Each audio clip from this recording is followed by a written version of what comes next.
కార్యాయత్తం ఫలం పుంసాం బుద్ధి కర్మానుసారిణి తథాపి సుధయశ్చర్యాః సువిచార్యైవ కుర్వతి. అత్యంత పవిత్రమైనటువంటి ఈ అధిక జ్యేష్ఠ మాసంలో శుభోదయ వేళలో దేవదేవుడైనటువంటి శ్రీమన్నారాయణుణ్ణి, కలియుగ ప్రత్యక్ష దైవమైనటువంటి శ్రీ వెంకటేశ్వర స్వామి వారిని పరిపరి విధాలుగా శరణాగతి చేస్తూ ఉత్తమమైన ఈ అధిక జ్యేష్ఠమాస శుభోదయ సమయాన్ని మనం చరితార్థం చేసుకుంటూ ఉన్నాం. ఈ అధిక జ్యేష్ఠమాసంలో మనందరి యొక్క ప్రధానమైనటువంటి కర్తవ్యం గోవిందుడి యొక్క ఆరాధన. గోవిందుణ్ణి, శ్రీమన్నారాయణుణ్ణి ఎంతగా భక్తి ప్రపత్తులతో ఈ పురుషోత్తమ మాసంలో మనం ఆరాధించగలమో అంత చక్కనైనటువంటి మహాభాగ్య రూపమైనటువంటి ఫలాన్ని మనందరం కూడా పొందగలుగుతాం. భగవత్ కైంకర్యం అనేటువంటిది మనందరికీ కూడా ప్రధాన కర్తవ్యం. మహావిష్ణువు యొక్క మానసపుత్రులైనటువంటి విఖనోమునీంద్రులు ఈ యొక్క కైంకర్యము యొక్క వైభవాన్ని తెలియజెప్పడానికే ఈ లోకానికి విచ్చేసి ఎంతో చక్కగా భగవత్ కైంకర్యము యొక్క ఔన్నత్యాన్ని గొప్పగా తెలియజెప్పినటువంటి ప్రప్రథమ మహర్షి. ఆ స్వామి యొక్క అనుగ్రహంతో అంటున్నారు పెద్దలు, కార్యాయత్తం ఫలం పుంసాం బుద్ధి కర్మానుసారిణి. కార్యాయత్తం ఫలం పుంసాం. నీకు నీ జీవితంలో ఏదైనా ఒక ఫలము పొందాలి అనుకుంటే ఆ ఫలము కార్యాయత్తంగా ఉంటుంది. నీవెలాంటి కార్యములు ఆచరిస్తావో అలాంటి కార్యానురూపమైనటువంటి ఫలమే నీకు కలుగుతుంది తప్ప కార్యాయత్తము కాకుండా ఫలం ఎప్పుడూ కూడా నువ్వు పొందలేవు. కనుకని కార్యాయత్తం ఫలం పుంసాం బుద్ధి కర్మానుసారిణి. నీ బుద్ధి కూడా కర్మానుసారిణిగా ఉంటుంది. నీవెలాంటి కర్మలు ఆచరిస్తావో నీ బుద్ధి కూడా మంచిగా ఉంటుంది. నీవు చెడు కర్మలు ఆచరిస్తూ ఉంటే నీ బుద్ధి కూడా చెడు మార్గానికి వెళుతుంది. అటు ఫలమైనా ఇటు బుద్ధైనా కూడా దేనిని ఆధారంగా చేసుకొని ఉంటాయి అంటే నీవు ఆచరించేటువంటి కార్యములను ఆధారంగా చేసుకొని. కనుక నీవు సత్కార్యములు చెయ్యి.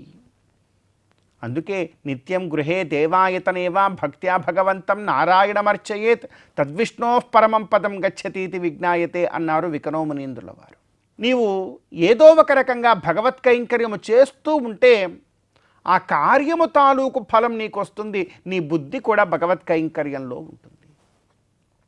అందుకే కార్యాయత్తం ఫలం పుంసాం బుద్ధి కర్మానుసారిణి తథాపి సుధయశ్చర్యాః సువిచార్యైవ కుర్వతే. అలా ఉన్నప్పటికీ కూడా ఎప్పటికప్పుడు నీవు ఆచరించే ప్రతి ఒక్క కార్యాన్ని కూడా 100 సార్లు వెనక్కి తిరిగి ఆలోచించవయ్యా. 10 మందిని అడుగు. 10 మందిని అడిగి ఆ 10 మంది ఏం చెప్పారో అది చేయకు. 10 మంది ఏమి చెప్పారో వాటన్నింటినీ ఒక దగ్గర రాసుకొని వాటి మీద నీ మనసు పెట్టి ఆలోచించి చివరికి నీవేది మంచిదనుకుంటావో అది చక్కగా ఆచరించు.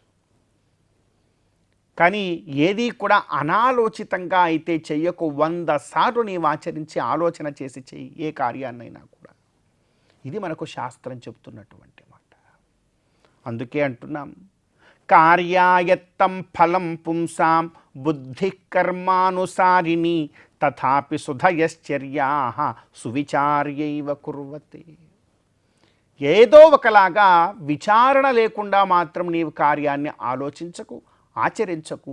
విచారణ చేసి ప్రతి కార్యాన్ని కూడా నీవు ఆచరించు అంటున్నారు. మరి అటువంటి గొప్పదైన మహర్షి మార్గంలో మనం ముందుకు వెళ్ళే ప్రయత్నం చేస్తూ ఈనాటి తిథివార నక్షత్రాలలో ఉండేటువంటి తత్వాన్ని కాస్త మన జీవితానికి అన్వయించుకునే ప్రయత్నం చేద్దాం. ఈ రోజున మే నెల 30వ తేదీ అధిక జ్యేష్ఠ మాస శుక్లపక్ష చతుర్దశి తిథికి అధిదేవత శివ భగవానుడు. ఈ రోజున పరమశివుడి యొక్క ఆరాధన మనకు జ్ఞానప్రదమవుతుంది. అదేవిధంగా ఈ రోజున నక్షత్రం విశాఖ నక్షత్రం. ఇంద్రుడు మరియు అగ్ని ఇద్దరూ కూడా ఈ విశాఖ నక్షత్రానికి అధిదేవతలు.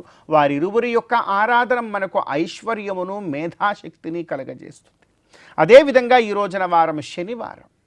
ఈ శనివారము రోజున శ్రీ వెంకటేశ్వర స్వామి వారి యొక్క ఆరాధన మనకు ఎంతో గొప్పగా మోక్షప్రదమవుతుంది.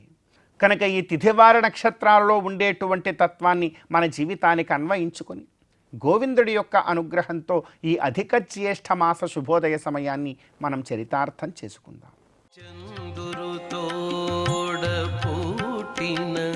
సంపదల మెరుగవో కందువ బ్రహ్మల కాచే కల్పవల్లివో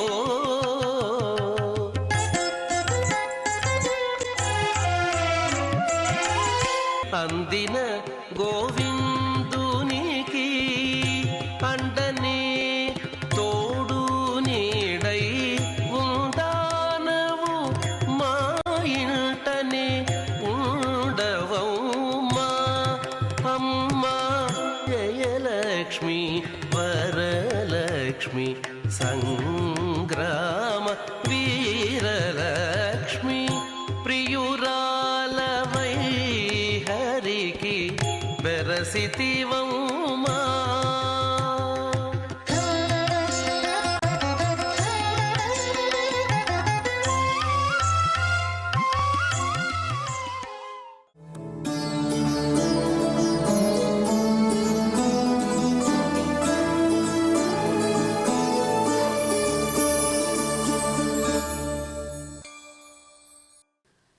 మాతాపితా యువతయస్తనయా విభూతి సర్వం యదేవ నియమేన మదన్వయానాం ఆద్యస్య న కులపతేర్వకులాభిరామం శ్రీమత్తదంఘ్రియుగళం ప్రణమామి మూర్ధనా. ప్రియ భాగవతోత్తములారా, ఈ శుభోదయం వేళ శ్రీవారి వైభవం అనే కార్యక్రమంలో మనం ఈనాడు నమ్మాళ్వారులు అనేటువంటి ఆళ్వార్ల చేత కీర్తించబడినటువంటి శ్రీ వెంకటేశ్వర స్వామి వైభవాన్ని తెలుసుకునే ప్రయత్నం చేద్దాం. ఈనాడు నమ్మాళ్వార్లు అవతరించినటువంటి తిరునక్షత్రం తమిళ వైశాఖ నెల విశాఖ నక్షత్రంలో వీరు కారి ఉడయరంగ దంపతులకు అవతరించారు. ఆళ్వార్ తిరునగరి తిరుక్కురుహూర్ అనే దివ్యక్షేత్రంలో. వాస్తవంగా చూస్తే ఒక బిడ్డ పుట్టిన వెంటనే ఏడుస్తుంది, కానీ ఏడుపు ఏమీ లేదు, మాటలు లేవు. అలా భగవంతుని యందు తన్మయత్వాన్ని పొందినటువంటి బిడ్డ అని తెలుసుకున్నారు. చింత చెట్టు తొర్రకు ఈ బిడ్డ వెళ్ళిపోయినది.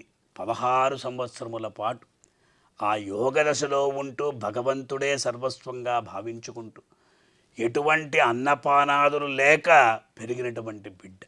అందువల్ల 12 ఆళ్వారులలో అంగిభూతులుగా ప్రధాన భూతులుగా ఉన్నటువంటి ఆళ్వార్లే నమ్మాళ్వార్. నమ్మాళ్వార్లకి తిరుమలకు ఉన్నటువంటి సంబంధం ఏమిటి అని మనం ఒక్కసారి పరిశీలిస్తే, ఒక్కసారి మనం పైనుండి కిందికి దిగుతాం. ఆళ్వార్ తీర్థం, కపిల తీర్థం ఉంది. ఆళ్వార్ తీర్థం అంటే నమ్మాళ్వార్ తీర్థం అని అర్థం. అచ్చట నమ్మాళ్వార్ల సన్నది కూడా ఉన్నది. వారేం చేశారు? మనకందరికీ కూడా శరణాగతి తత్వాన్ని తిరిగి చేశారు. శ్రీ వెంకటేశ్వర స్వామివారి యొక్క వైభవాన్ని దశ దశలా వ్యాపింపజేసినటువంటి మహనీయులు నమ్మాళ్వారు. వారికి షఠకోపహారి పేరు. అంటే ఎప్పుడైతే భగవంతుని యొక్క షఠారి ఉంటుందో వారే నమ్మాళ్వారు. పాదుకలుగా అక్కడ ఉన్నారు.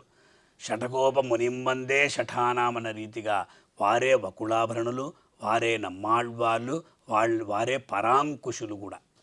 ఈ ప్రకారంగా ఆళ్వారుల యొక్క వైభవాన్ని మనం వాస్తవంగా వర్ణించలేం. అటువంటి నమ్మాళ్వార్లు ఈనాడు అవతరించారు. వెంకటేశ్వర స్వామిని కీర్తిస్తూ ఉన్నారు. ప్రతిరోజు కూడా మనం స్వామివారిని దర్శించుకుంటున్నాం ఏదో ఒక విధంగా. ఆ సమయంలో ఆళ్వారుల యొక్క పాసురాన్ని కూడా మనం ఒక్కసారి స్మరించుకోవాలి. అగలహిల్లే నిరయుమెన్నే అలర్మేల్ మంగె ఉరమార్బా నిగరిల్ పుగழாய் உலகம் முன்னுடையாய் என்னை ஆழ்வானே நிகரிடமலர் முனிக்கணங்கள் விரும்பம் திருவேங்கடத்தானே పుగழనెల్లాడియేను ఉన్ అడిక్కీళ్ అమర్ந்து పుగుందే. భాష తమిళమైనా కూడా భావం అనేది అందరికీ కూడా ఇది పరిచయం. అందువల్ల ఇచ్చట అమ్మవారు వెంకటేశ్వర స్వామి అని చెప్తూ ఉంటే శ్రీనివాసుడు ఆయన. శ్రీ అంటే మహాలక్ష్మి. ఆ మహాలక్ష్మి ఎల్లప్పుడూ కూడా స్వామివారి యొక్క దివ్యమైనటువంటి వక్షస్థలంలో వేయించేసి ఉన్నది. అందువల్ల ఆయన శ్రీనివాసుడయ్యాడు. కేవలం శంఖచక్రాలను కలిగినటువంటి వాడు విష్ణుమూర్తి అనకూడదండి. వాస్తవంగా చూస్తే అమ్మవారు ఎక్కడైతే వక్షస్థలంలో వేయించేసి ఉంటారో ఆయనే విష్ణుమూర్తి. అమ్మవారు లేకుండా స్వామి ఉండరు. ఒక్క క్షణం కూడా విడిచిపెట్టి ఉండలే. అగలహిల్లే నిరయమెన్న అలర్మేల్ మంగ అన్నారు. మనం అలిమేలు మంగ అని చెప్తున్నాం కదా. ఆళ్వార్లు ఆనాడు పేరు పెట్టారండి. అలర్మేల్ మంగయ్య. అలరంటే పుష్పం, పుష్పం పైన ఉన్నటువంటి అమ్మవారు అని అర్థం. ఈనాడు మనం అందరం కూడా ఆ తామర పువ్వుపై ఆ సౌందర్య సౌగంధ్యాలంతా మూర్తి భవించినట్లుగా ఉన్నట్లు, అదే ప్రకారంగా నిత్య యవ్వనవతి అయినటువంటి లక్ష్మీదేవితో కూడా నీతో నిత్యం సంశ్లేషించి ఉన్నా కూడా ఆమెకి నిత్య నూతనంగా అక్కడ స్ఫురించేటట్టు ఉన్నది అన్నారు.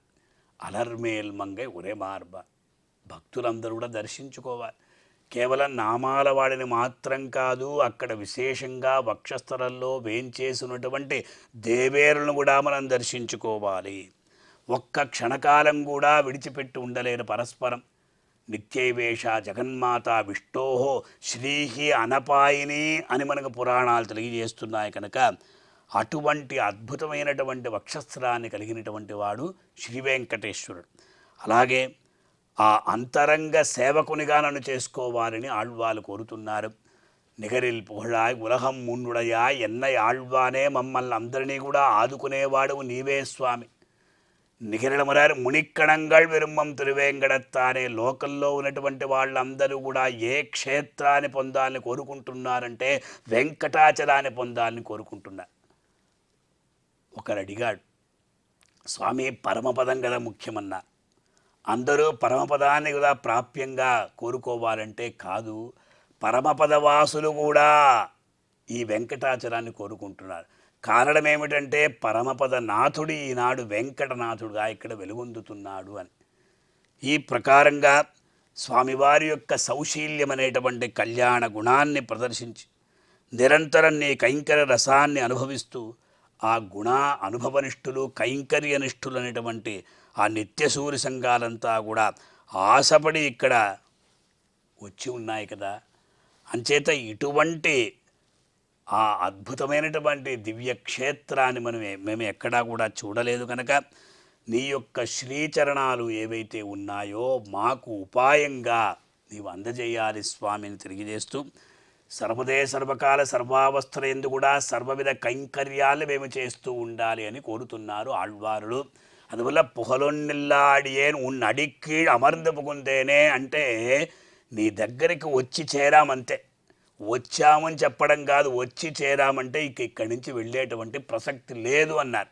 అందువల్ల అటువంటి శరణాగతి తత్వం మనకు ఉండాలి అని ఆళ్వారులు ఆ శరణాగతి తత్వాన్ని ఇక్కడ విశేషంగా తెలియజేస్తున్నారు. కనుక ఎందరో మహనీయులు ఈనాటికి కూడా అర్చకోత్తములు, వైఖానస అర్చకోత్తములు, జీయంగారు, ఏకాంగులు, ఆచార్య పురుషులు, శ్రీవైష్ణవులు, అదే ప్రకారంగా ఎంతోమంది భాగవతోత్తములు, అధికారులు అందరూ కూడా వెంకటాచలంలోనే ఉండి వెంకటేశ్వర స్వామికి నిరంతరం కైంకర్యం చేస్తూ ఉండాలనే కోరుకుంటున్నారు. ఇది కదా మన యొక్క స్వరూపం, ఇది కదా మన యొక్క స్వభావం. అటువంటి స్వామిని మనం ఎల్లప్పుడూ కూడా సేవిస్తూ ఉండడం కదా మన యొక్క ధర్మం. కనుక ఆళ్వారుడు నమ్మాళ్వారు ఈ ప్రకారంగా ఆనాడే తెలియజేశారు. శ్రీనివాసుడే మనకందరికీ కూడా పరతత్వం అన్నారు. అందువల్ల ఆ పరతత్వమైనటువంటి విశేషంగా శ్రీనివాసుని యొక్క దివ్యమైనటువంటి పాదార విందముల యందు మనమందరం కూడా శరణాగతి చేసి శ్రీనివాసుని యొక్క దివ్య అనుగ్రహాన్ని పొంది తరిద్దాం. ఓం నమో వెంకటేశాయ. 16 పన్నెలతో బంగారు పతిమా చెదరని వేదములా చిగురుబోడి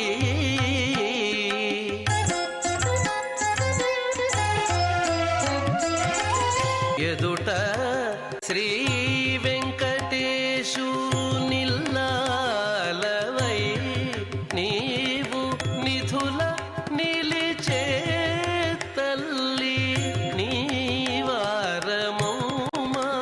అమ్మా జయలక్ష్మి వరలక్ష్మి సంగ్రామ వీరలక్ష్మి ప్రియురాలవై హరికి వెరసితివౌమా అమ్మా జయలక్ష్మి వరలక్ష్మి సంగ్రామ వీరలక్ష్మి వరలక్ష్మి జయలక్ష్మి.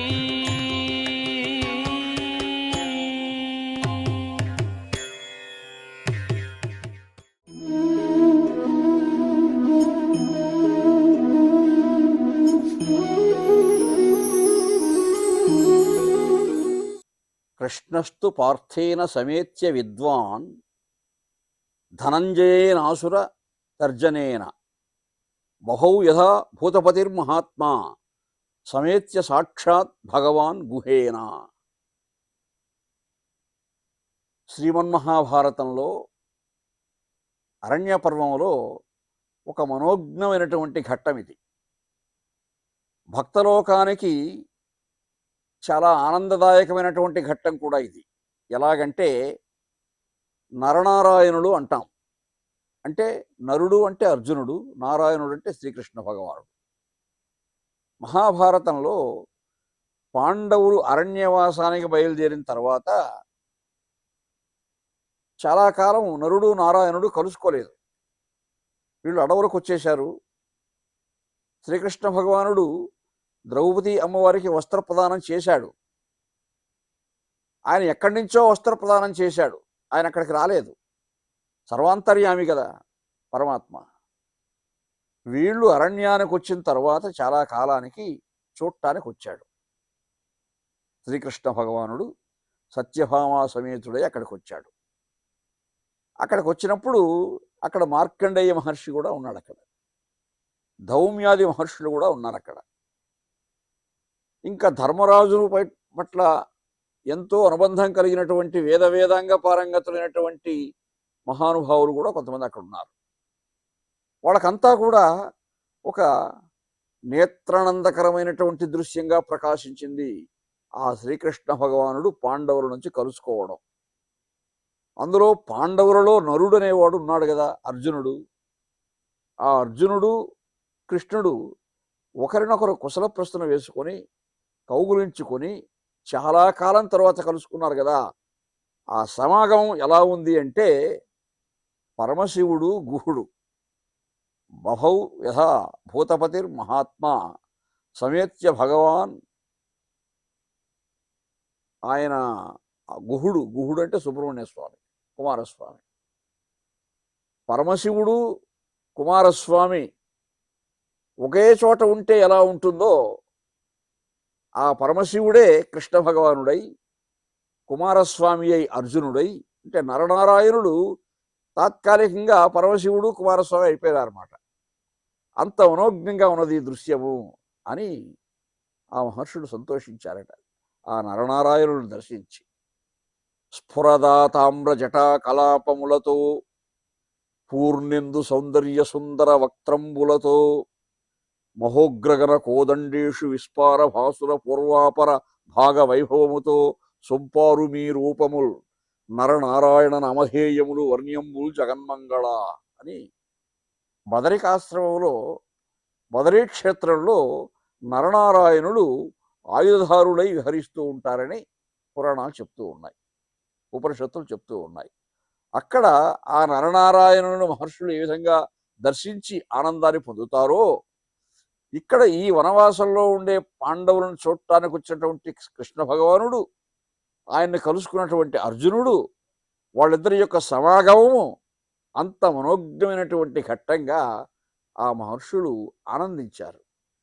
ఎత్ర యోగీశ్వర కృష్ణో ఎత్ర పార్థో ధనుర్ధర తత్ర శ్రీర్ విజయోర్భూతి ధ్రువా నీతిర్మతిర్మమ అని కూడా భగవద్గీతలో మనం చదువుకుంటున్నాం కదా.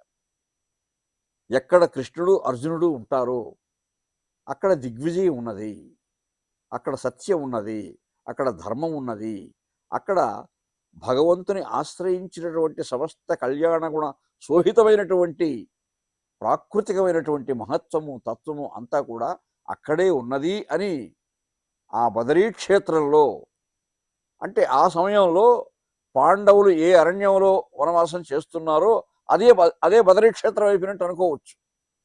అటువంటి బదరీ క్షేత్రంలో, ఆ క్షేత్రంలో ఉన్నటువంటి హిమాలయాల్లో ఉన్నటువంటి మహర్షులందరూ కూడా ఏ విధంగా ఆ నరనారాయణుని సేవించి కృతార్థులవుతూ ఉన్నారో, ఇక్కడ కూడా ఒకరు పరమేశ్వరుడై ఒకరు కుమారస్వామి అయి ఇద్దరూ దిగ్విజయం సాధించినటువంటి వారే. అంటే జీవాత్మ పరమాత్మ, జీవాత్మ పరమాత్మల యొక్క సమాగమం ఎక్కడైతే ఔచిత్యంగా శోభిస్తూ ఉందో అక్కడే దిగ్విజయం ఉన్నది. అందుకే జీవులమైనటువంటి మనం అంతా కూడా ఈ జీవాత్మలన్నీ కూడా పరమాత్మ అయినటువంటి శ్రీకృష్ణ భగవానునే గమ్యమానంగా చేసుకోవాలి. కుమారస్వామి యొక్క గమ్యం పరమశివుడు. పరమశివుడు చెప్పినటువంటి ఏ తత్వాన్నైనా కానీ వ్యాఖ్యానింపదగినటువంటి శక్తి కుమారస్వామికి ఉంటుంది, జ్ఞానమూర్తి. వ్యాస మహర్షి ఈ విధంగా వర్ణించడంలో ఎంతో ఆంతర్యం ఉంటుంది. మహర్షులు ఎన్నో ప్రయోజనాలు ఆశించి వర్ణనలు చేస్తారు.